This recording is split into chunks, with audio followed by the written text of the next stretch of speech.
So we were noticing as a group of agencies that children and adults who'd been abused were being labelled as dysfunctional, disordered, ill, mentally ill, and actually it was a presentation of trauma and it was a normal response to the horror of what they'd been through. So we wanted to put across training that didn't label people and didn't put them in a place where they thought they were the problem, and actually we put the responsibility and the problem on the abuser that had perpetrated something horrendous on the victim and survivor in the first place. There's still quite a strong victim blaming culture in all elements of sexual violence and sexual abuse, I think. But some of the behaviours that are particularly displayed by children who are experiencing child sexual exploitation could lead them to be more likely to be blamed for their behaviour. For example, you know, they're making their own lifestyle choices, or they're willingly getting into cars with people, they're willingly going to these parties. You know, an example might be, for example, where a victim discloses a rape, and then in making the statement or explaining further, they talk about how following the rape, they went to a party with their abusers. And for a number of people, that could look like that young person went willingly or they consented, because if they were raped by those people, why would they then go on to that party? And I think a lot of that is about our lack of understanding of the impact of grooming and the impact of trauma on these young people that can lead people to blame the victim for those choices and those decisions.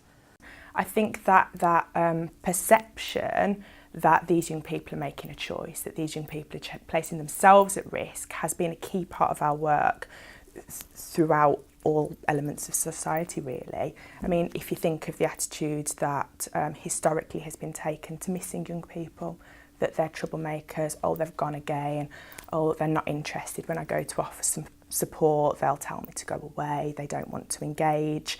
So there's been a culture that it's the children's fault for quite a long time. I think we've come a long way now in terms of the work with professionals in breaking some of that and helping people to understand the impact of grooming, the impact of manipulation, the impact of the fear, and what that then looks like in the presenting behaviours of the young people. I think we've still got some work to do within the communities to help them to recognise that.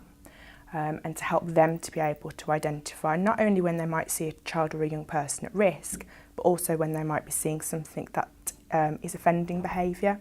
So an adult or another peer who might pose a risk to children, and helping people to see that within their communities is really important.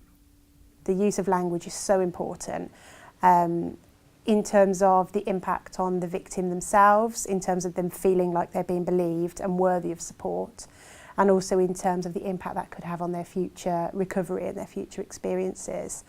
But something else that's, that we've kind of certainly noticed, or we're certainly picking up on also, is the language that's used in the case files of young people. If the language used in the case files of young people is quite victim-blaming language, suggesting that that young person has given consent or is consenting to what's happening to them, if those case files are then required for use in court, for example, as part of a case relating to abuse of this child, then any victim blaming language in those files is giving a ready-made defence based on consent. So that's something that we're really focusing on in our work at the moment, is challenging that. Within the LGBT community, there are some extra barriers coming forward, and some of the common myths within the community as well as outside is that well, it can't be abuse because it's the same sex, or especially sort of women on women. And then there's sometimes there's instances where it might be that there's two feminine women, it might be that one's more masculine than the other, so they assume the masculine one's the abuser when actually it might not be. So it's kind of they're playing into the heterosexism as it's known, sort of those ideas of how the relationship works. And it's not always the case.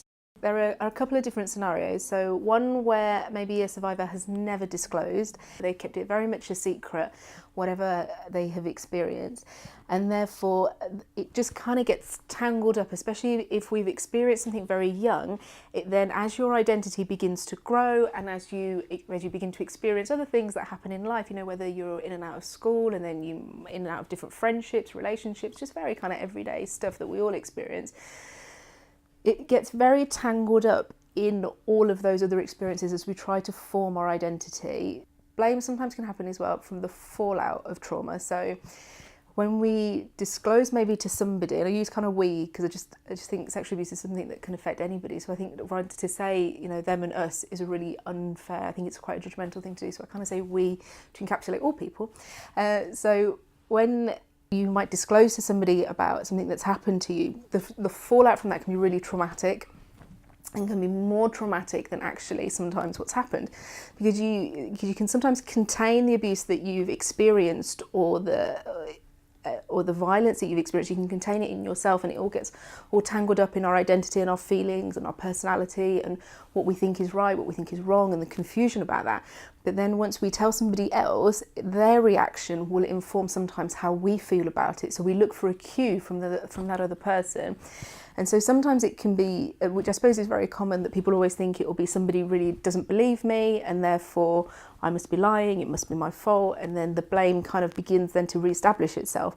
And then sometimes the fallout can be through love as well. So if somebody's really warm and affectionate with you and just wants to really protect you, like a very kind of protective parent or a really protective partner, and wants to provide some security, it can again cause this kind of feelings of confusion that get tangled up with actually, was this my fault? Wasn't this my fault? What role did I play in the abuse? And so it's quite complicated, self-blame, and I don't think necessarily it's the same for every client. So and it has to be very individual because it's informed by so many of our frames of references, our families, our friends, the situations that we were in, the timescales of the abuse, how old we were, and a variety of different things really.